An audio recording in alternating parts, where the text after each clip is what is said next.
Hello guys! Welcome back po again sa ating channel. Siyempre for today's review, isang loan app na naman po ang ating tatalakayin, which is dito ipapaalam ko po sa inyo kung magkano na lang yung matatanggap natin, anong klaseng loan app itong papasukin natin, and of course, kung karapat-dapat po ba natin tong applyan. So bago yun, huwag niyo pong kalimutan i-click ang subscribe button sa baba at tapusin lamang po ang review na ito.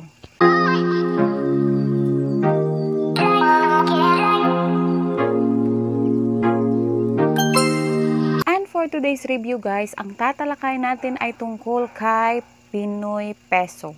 Si Pinoy Peso may 4.2 rate na siya sa Play Store. So medyo nainganyo ako doon kasi nga medyo mataas yung kanyang rate.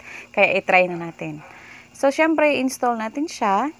Pagbukas mo ng app, lalabas po agad yung notice na i-access po nila yung ating phone. Yung ating SMS, yung ating contacts, yung app list, yung camera, at saka yung, syempre yung location, at saka yung mga installed app. So, marami po silang i-access sa phone natin. Dito pa lang guys, pag-isipan nyo kung ipagpapatuloy nyo pa yung pag-a-apply dito o hindi na. So, pag okay naman sa inyo na i-access nila yung phone mo, click nyo lang po yung agree. And then, may lalabas po na ganito, click nyo lang po yung allow. Kasi pag nag-click tayo dun sa deny, hindi po tayo makapag-proceed sa pag-apply dito. And then, eto na nga guys, agad-agad lalabas po yung ating maximum loanable amount na 30,000 pesos. So again guys, depende po yun kung paano tayo mag-apply dito, kung papasa tayo sa qualification ng loan app na ito para makuha itong 30,000 pesos. Pero wag na tayong umasa doon kasi nga yung pinakamataas na ino-offer lang talaga sa mga first time loaner is only 3,000 pesos. So, babaan na lang po natin yung expectation natin dito. May loan length sila na 90 days hanggang 180 days. So, why not i-try natin, diba? Click lang natin yung instant apply. So, eto na nga, lalabas na yung contact number. Ilagay nyo lang po yung ating active mobile number kasi nga po magsasend sila ng verification code and then magsaset ka po ng sarili mong password.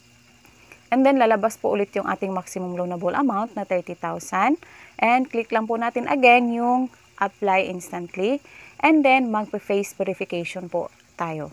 And then dito, ayan, lalabas po yung BIP 13, BIP 7, at saka BIP 8 na same amount lang naman. So, may naalala na naman akong isang loan app dito. Kinabahan na agad ako kasi may kapareha talaga siyang loan app na worst experience ang nangyari sa akin, di ba?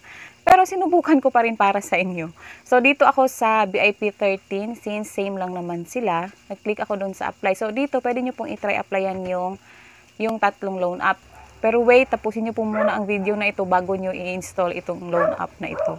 So, nag-click nga ako dito sa apply, 3.5. And then, lalabas po agad itong si payment method. Kung saan nila isasend po yung ating possible na ma-loan dito kay Pinoy Peso. So, dito pwede kay GrabPay, GCash, Coins, Paymaya, ID Pawn Shop, at saka Mluilier. So, syempre, doon tayo sa mas mabilis, doon tayo kay GCash. And then, ilagay po natin yung ating account number. So, ayun na nga guys yung sabi ko sa inyo. Application submitted agad. So, possible po na isa-send po agad nila yung ating na loan dito nang hindi natin alam kung magkano po yung makukuha natin at yung totoong loan term nila. So, kabahan na kayo. Na possible po papasok po agad yung pera na kinuha natin nang hindi natin alam. May kapareha po siya guys. Same po siya kay Peso Here. Yan. Na-review ko na po si Peso Here dito. So, yung kaba ko dun sa pag-apply ko kay Peso Here, ganun din yung nangyari dito. Kasi nga, hindi ko alam kung magkano yung matatanggap ko at saka ilang days ko po siya babayaran. Kung parehas po siya kay Peso Here, possible po na 7 days po yun. So again, wala na tayong ibang choice. Yun na nga, submit na po yung ating application. Yung ginawa ko na lang is back home. And then, yung dito sa baba, makikita nyo yung bill. Click nyo lang po yun. And then, again, dito sa taas, makikita nyo yung pending. Click nyo lang po yun. So, dito nakalagay yung ating pending loanable amount na 3.5. So, pag nag-click po kayo doon, makikita nyo po yung kanilang tinatagong kababalaghan guys. So, grabe yung kanilang marketing strategy. Kung baga, makapag-loan ka talaga dito. Parehang-pareha po talaga siya kay Peso Here. Hindi ko pa na-review kung andyan pa ba si Peso Here sa Play Store o nagpalit na siya ng pangalan. Kasi nga same na same po yung process nila. Yung management fee nila is 1,500 pesos. Yung matatanggap mo na lang doon sa 3,500 is 2,000 pesos. And then, 7 days lang po siya. Same po siya kay Peso Here. Kung hindi nyo naman po kailangan, wag nyo na po siyang itry kasi nga po, diretsong papasok yung pera dun sa account nyo. So, after ilang oras po guys, mga 5 hours, more than 5 hours ako naghintay kasi nga ayoko talagang ma-approve dito kay Pinoy Peso kasi hindi ko alam kung saan ko kukunin yung 3,500 within 7 days. At saka guys, hindi siya worth it sa 7 days kasi nga po 1,500 po agad yung mababawas dun sa hiniram mo.